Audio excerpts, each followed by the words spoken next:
प्रभात। कैसे हैं आप सब? प्रार्थना करती हूँ आप सब कुशल मंगल होंगे। प्रार्थना, जी हाँ, प्रार्थना आप सभी जानते हैं प्रार्थना किससे करते हैं? भगवान से।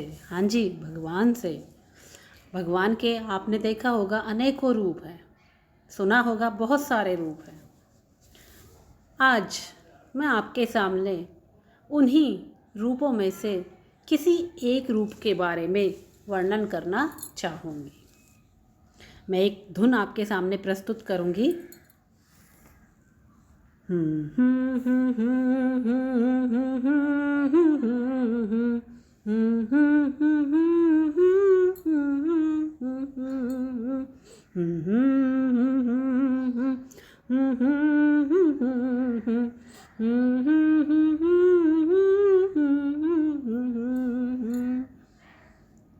जी हाँ, आप सभी समझ गए होंगे, बूझ गए होंगे कि मैं किसकी बात कर रही हूँ। हरे कृष्ण गोविंद हरे मुरारी, हे नाथ नारायण वासुदेवा, हे नाथ नारायण वासुदेवा। जी हाँ, वासुदेव अर्थात श्री कृष्ण। अनेकों नाम हैं उनके, कोई उन्हें कहना बोलता है, कोई श्री कृष्ण बोलता है, कोई मुरारी बोलता है, कोई उन्हें माखन चोर बोलता है। उन्होंने अनेक लीलाएं की, इतनी सुंदर लीलाएं जिनका वर्णन किसने किया? जी हाँ, भक्तिकालीन कवि सूरदास ने। जी हाँ, सूरदास के बारे में बताना चाहूँगी। सूरदास का जन्म 1478 ईस्वी में माना जाता है। ऐसी मान्यता है कि उनका जन्म मथुरा के निकट ही रेणुका नामक स्थान पर हुआ, जबकि दूसरी मान्यता क्या है कि उनका जन्म दिल्ली से मथुरा जाने वाले रास्ते पर बल्लभगढ़ नामक जिले के पास सीही नामक गांव में हुआ। ऐसा माना जाता है कि 6 वर्ष की छोटी सी अवस्था में ही उन्हें श्री कृष्ण की ऐसी लगन लगी कि उन्होंने अपना घर त्याग दिया और किसी पीपल के वृक्ष के नीचे बैठकर भजन कीर्तन, संध्या उपासना और श्री कृष्ण की लीलाओं का वर्णन करने लगे। आप सोच रहे होंगे कि सूरदास तो जन्मांध थे, जन्म से ही अंधे थे, परंतु उन्होंने श्री कृष्ण की उन बाल लीलाओं को क्या देखा है और बिना देखे वो उनका वर्णन कैसे कर सकते हैं? जी हाँ, बताना चाहूँगी कि श्री कृष्ण जो थे वो सूरदास के तन मन में समाये हुए थे। पूर्णतः सूरदास जी उनकी भक्ति में लीन हो चुके थे और वो उन्हें महसूस करते थे, अनुभव करते थे, और इसी अनुभव के आधार पर, इसी अपनी ज्ञान के आधार पर, अपनी भक्ति के आधार पर वो श्री कृष्ण की लीलाओं को, बाल लीलाओं को बंद आँखों से भी देख लेते थे। वो उनकी माखन चुराने की कला, उनकी गोपियों के साथ की लीलाओं को बड़े सुंदर तरीके से वर्णित करते थे, जैसे वे उन्हें खुद ही देखता हुआ महसूस कर रहे हैं। जी हाँ, एक बार वल्लभाचार्य जी जो सूरदास के गुरु हैं वो वहाँ से गुजर रहे थे। जब उन्होंने सूरदास के मुख से इतनी सुंदर वाणी में श्री कृष्ण की लीलाओं का वर्णन सुना तो वो समझ गए कि एक महान आत्मा है। उन्होंने उनको आदेश दिया कि वे गौ घाट पर, मथुरा के गौ घाट पर आए। वो उनकी आज्ञा से वहाँ चले गए और वहीं रहने लगे। उनका रोजाना का नियम था कि वो गौ घाट से वृंदावन की गलियों में घूमते और गोवर्धन की रोजाना परिक्रमा करते थे।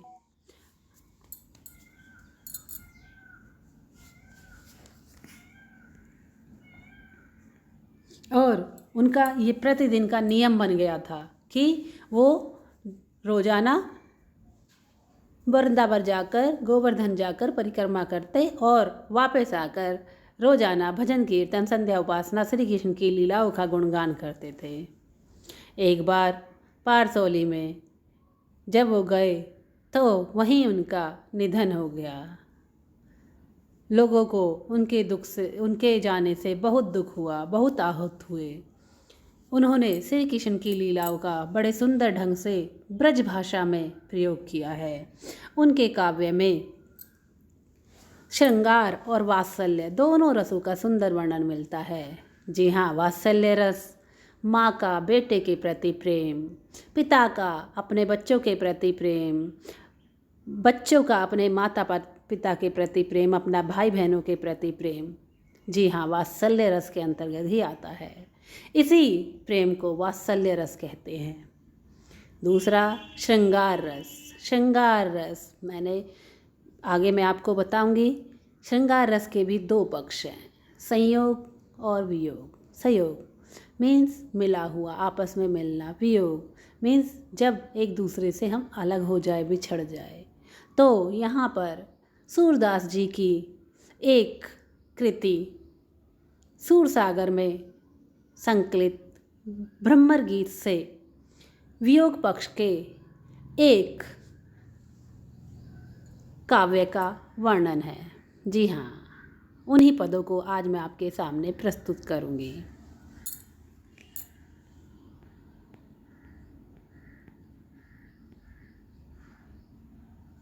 ये उस समय का वर्णन है जब श्री कृष्ण मथुरा चले गए थे और गोपियाँ उनके विरह में, उनके वियोग में, उनके बिछड़ने पर आहत थी, दुखी थी। वो पूर्णता वियोग में जल रही थी। वो उनके आने की प्रतीक्षा कर रही थी कि श्री कृष्ण कब आए और हमें उनके दर्शन हो, हम अपने मन को शांत करें। वो अधीर हो चुकी थी। उन्होंने अपना धैर्य, अपनी मर्यादा सब कुछ त्याग दी थी। तभी श्री कृष्ण वहाँ खुद ना आकर के अपने मित्र उद्धव को, गोपियों को योग का संदेश मीन्स निर्गुण भक्ति का संदेश, ज्ञान मार्ग का संदेश कि अब वो मेरी प्रेम को छोड़ दे और ज्ञान के रास्ते पर चले, निर्गुण भक्ति के रास्ते पर चले, ऐसा संदेश लेकर उन्होंने उद्धव को भेजा। गोपियाँ पहले ही विरह में जल रही थी, दुख में जल रही थी कि श्री कृष्ण जी नहीं आए उनसे मिलने, और उस पर उद्धव के आने पर वो और ज़्यादा आहत हो जाती हैं, दुखी हो जाती हैं, बेचैन हो जाती हैं, व्याकुल हो जाती हैं। अब उद्धव श्री कृष्ण के मित्र थे। गोपियाँ श्री कृष्ण के मित्र को उल्हाने प्रत्यक्ष रूप से तो नहीं दे सकती थी। उन्होंने क्या किया, वहाँ एक भ्रमर भौरा घूम रहा था। उन्होंने उस भौरे के माध्यम से, उस भंवरे के माध्यम से उद्धव को उल्हाने दिए, तरह तरह के उल्हाने दिए, उस पर व्यंग बाण चला दिए कि जाओ ये बातें श्री कृष्ण को जाकर बताना, हमें तुम्हारी कुछ भी बात नहीं सुन रही है और तुम्हारी बातों का हम पर, तुम्हारे योग संदेश का हम पर कोई भी असर नहीं हो रहा है। उन्होंने उस भौरे को उद्धव संबोधित करते हुए कहा। क्या कहा, मैं वर्णन करना जा रही हूँ। ऊधो तुम हो अति बड़ भागी, हे ऊधो, हे ऊधव तुम तो बड़े बड़ भाग्य वाले हो। अति मीन्स बड़े, बहुत ज़्यादा, बड़ भागी, बड़े भाग्य वाले, तुम तो बहुत भाग्य वाले हो। अब ये उन्होंने व्यंग में कहा है। वास्तव में वो उद्धव को लज्जित करना चाह रही थी, उन्हें समझाना चाह रही थी। क्या समझाना चाह रही थी, उन पर व्यंग कर रही थी। ऊधो तुम हो अति बड़ भागी, हे उद्धव तुम तो बड़े भाग्य वाले हो। अपरस रहत स्नेह तगा से, अपरस अनछुए रहे हो स्नेह तगा से, प्यार के धागे से। नाहिन मन अनुरागी और ना ही तुम्हारा मन अनुरागी हुआ है, प्रेम में लिप्त हुआ है। फिर क्या उदाहरण दे रही हैं आगे, कैसे हो तुम। पुर ऐन पात रहत जल भीतर, तारस देहन दागी। पुरैन मीन्स कमल का पत्ता, रहत रहता है जल भीतर, जल के भीतर, ता उसकी रस, देह रस मीन्स पानी की बूंदे, देह मीन्स शरीर पर, न दागी न पड़ी। और कमल का पत्ता जिस प्रकार से पानी के भीतर रहता है लेकिन वो इतना चिकना होता है कि उस पर पानी की एक बूंद भी नहीं पड़ती है। जो जल माह तेल की गागरी, आगे क्या उदाहरण दिया है। ज्यों जैसे जल महाजल के भीतर तेल की गागरी, तेल का मटका तेल की गागर, बूंद न ताको लागी, उसको बूंद भी नहीं लगती है क्योंकि वो इतने ऊपर से इतना चिकना हो चुका होगा। आपने कभी देखा होगा कोई तेल का पात्र है या जिसमें हम तेल डालते हैं तो तेल पर आप अगर पानी डालोगे तो वो बूंद रुकती नहीं है। तो यहाँ उदाहरण दिया है गोपियों ने श्री कृष्ण को, सॉरी उद्धव को। जो जल महा तेल की गागरी, जिस प्रकार से जल में तेल की गागरी रहती है और उस पर बूंद भी नहीं लगती। प्रीति नदी में पाँव न बोरो, प्रीति नदी, प्रीत मीन्स प्रेम रूपी नदी, यहाँ रूपक अलंकार का प्रयोग हुआ है। नदी को प्रेम के रूप में मान लिया गया कि प्रेम की नदी है। मैं पाँव न बोरो मीन्स आपका पैर नहीं पड़ा है। दृष्टि ने रूप पर आ गई और तुम्हारी दृष्टि में अभी तक श्री कृष्ण का सौंदर्य, किसी का भी सौंदर्य नहीं आया है।